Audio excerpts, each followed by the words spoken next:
Welcome to Thoughts of the Week. I know I've not done this video series in forever, but I want to get back into it. I want to talk about difficulty in video games and how making games accessible is a good or bad thing, etc. This whole discussion about gaming being accessible and challenge in video games, because a lot of video game journalists have been saying that games should be made easier or more accessible or inclusive in some ways, and I understand both sides of this argument. I understand why people want games to continually be challenging and not to make the game easier or anything like that. I agree with that. I think inherently games should not nerf their difficulty. If there's a game that doesn't have a difficulty selection and the base difficulty the game gives you, and the first game is hard and challenging, then when they make the sequel, the base difficulty is easier. I don't agree with that. I don't think that's fair or why people like the first game to begin with. But when there's a difficulty selection, I don't think that it's much to ask for people who want to play an easier difficulty either. I am always been in favor of difficulty settings. I kind of don't like games that don't have that, because I think that in some ways video games should be able to be played by everyone. Yeah, there should be a drive to play, to get challenged. There should be that drive. For me personally, like, I played Evil Within 1. I got stuck on it on normal, or I think it was, yeah, the normal difficulty didn't, and I just couldn't get past that part because I wasn't really, managing my inventory very well at the time. So I wanted to play on easy, which it offers. That offers casual. And with that game, I've been going through that game casual, and I've been having a blast. And when I'm playing it, I'm already thinking, I do want to do another game run on a harder difficulty. To me, difficulty settings kind of allow an easier time for me to get back into the game and to replay it. So that's why I'm a fan of difficulty settings. It allows me to want to get back into the game and play it more than one time. Even with Persona 5, I played that game on normal on my first run, and then I'm going back through it now on hard. And I might be doing a run on Merciless, or wherever the DLC difficulty is. I think these journalists and people who want to have a game that's easier, or having a skip boss mode button in the game, I don't necessarily think is bad as long as it's optional. I think that if you want to play a game challenging and you don't want to have a boss, and you don't want to skip a boss fight, then that feature will not do anything for you because you don't have to use it. I think that these people who want this skip boss button just wants to experience the story and just kind of the world the game is in, but they don't necessarily want the challenge. And I know some people might say, well, then don't buy the game or watch it on YouTube, which is fair enough, but people might just want to play the game themselves instead of watching it on YouTube or trying to find the perfect YouTube video that has what they want. Again, if it's optional, I don't see an issue. I think this discussion kind of goes into game elitism. Now, I don't think there's anything. I don't really believe that much in gamer elitism or anything like that. I think that's just kind of whatever. But I think it's mostly people who are trying to. The issue that people have with gamers being elitist or whatever is when people are like, well, I had to work hard for this, and you're just gonna use the skip boss feature. Let me tell you why that's disgusting and this and that. But it's like, why does other people's playthroughs matter to you? Like, yeah, you could say that, well, it just cheapens the accomplishment. But when I'm playing a game, I don't really sit there and think about another person playing the game. Yeah, there are times where I might make fun of, let's say, Darkside Phil when he plays the game so badly, but I'm not sitting there telling him, like, well, he's not a gamer because he's not playing this game the way that I played it. I do think DSP is a gamer to an extent because he plays games and he enjoys playing games. I don't think he's a legit gamer because he kind of has a weird mentality when it comes to video games in some ways, but that's a whole other can of worms that, that's not the point of this video.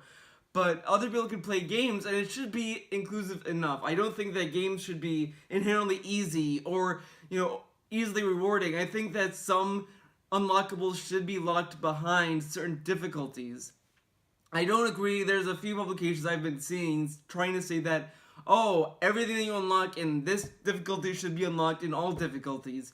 And I don't agree with that. I think that every difficulty setting should unlock something, but I think the best unlocks should be for the harder difficulties, so that way you have a drive to get through all of the difficulty settings.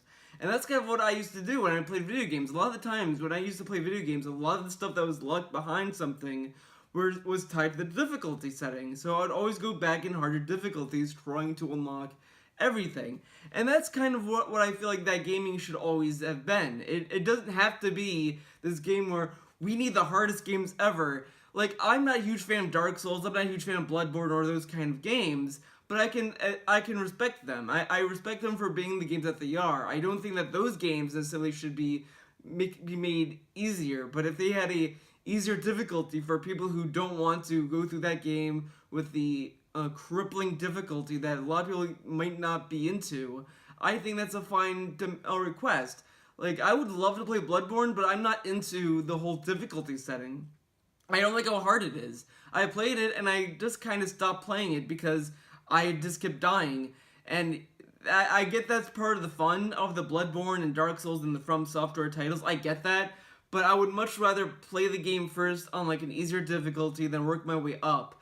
That's kind of how I approach it. Now, I'm not saying that, oh, Bloodborne is bad because it doesn't have an easy mode. I don't think that the game's difficulty should paint how the quality of the game. I'm not saying that either. I just think that it's fine for people to want an easier accessible difficulty setting in every video game. I don't think that it should be forced onto everyone, that everyone has to play on these casualized difficulty. I'm not saying that either. I just think it should be an option for people to play a game.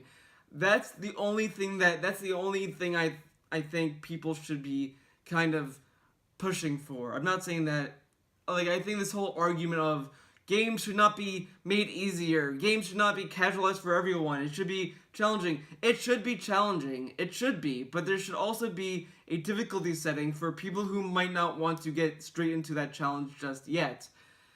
That's how I think about it. I think a lot of people are just kind of misinterpreting this conversation or looking at it in one way or the other. I'm not saying that the people who want to be more inclusive or want these games to be easier aren't necessarily right either. Games in of itself, the fun is the challenge. That's the whole fun of video games. That's what made people play video games a lot. Back in Super Mario Brothers is the challenge. So I don't think that we should remove challenge either, but I think that having a difficulty setting in general is a good thing to have in video games.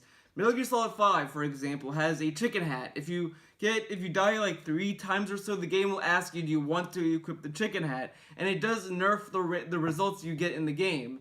And that's fine. It's an option. You don't have to do it, but if you don't want to get through this part, if you're tired of getting caught, if you're tired of how hard the game might be, the game offers you a way to hold your hand. And it doesn't really benefit the player other than they get to go through the part that they have a challenge with. And that's fine. I think that it's fine when it's an option. I don't think that it should be something that's forced. Like if MGS5 forced you to wear the chicken hat, I think would be a little too much. I think that would be ridiculous and it would just kind of defeat the purpose of a video game. That's just my opinion on that. And the whole thing with gaming elitism, I think, is a little ridiculous as well when people are trying to say that people should be held up to the same standards as everyone. I don't think that's necessarily the case either. I don't think we should be giving a fuck about how other people play the game, but to a degree I think that if the game design is being hampered by watering it down, I think is an issue. I don't think the games need to be watered down necessarily. I think that there should be an option to make the game easier for people, but I don't think that the whole game should be watered down for that. Otherwise, you look at games like Dead Rising 4, where it's just not at all challenging on any difficulty setting the game offers, and it's just not fun entirely, and it waters down a lot of the mechanics that make Dead Rising interesting. Like, Dead Rising 1 is very challenging. There's a huge learning curve to it, but if there was an easy mode to it, that to me would be fine. But the fact that, later iterations, they just kind of removed a lot of the aspects that people liked about Dead Rising 1, I think is a little, is not the way to go about it. Removing the time limit, I don't think was a good idea. That removes the sense of urgency. Because in Dead Rising 1, I like the time management stuff. I liked managing my time better in that game. That was a lot of fun. The parts where I had an issue with Dead Rising 1 really is this kind of some of the boss fights felt clunky. I didn't like the controls that much for some of the gunplay in it, but the game in the way that it's structured is fine. I think the game is a lot of fun, but I think that I can't get into the game because when the controls are just kind of clunky, I don't want to get into the challenge just yet. I want to get kind of through the game on easy mode and then get into normal, then get into hard. That's how I always play my games. So that's just my opinion of it. I don't think there's anything intrinsically wrong or inherently wrong with wanting games to have an easy setting, but it should always be an option. It should never be a forced thing. It should not be a mandated thing, and it should not compromise the design of the game. If it's a setting that you can pick, that to me is fine. It should not, if it's an option, that's fine, but it should not compromise the integrity of the design of the game and the core of it. So that's my thoughts on that. Let me know what you think. Do you think that games are getting too easy? Is that a good thing? Is that a bad thing? Do you think that there should be an easy setting in most games, or what are your thoughts? Let me know in the comments below. I'll be interested to see what you guys think. See you next time.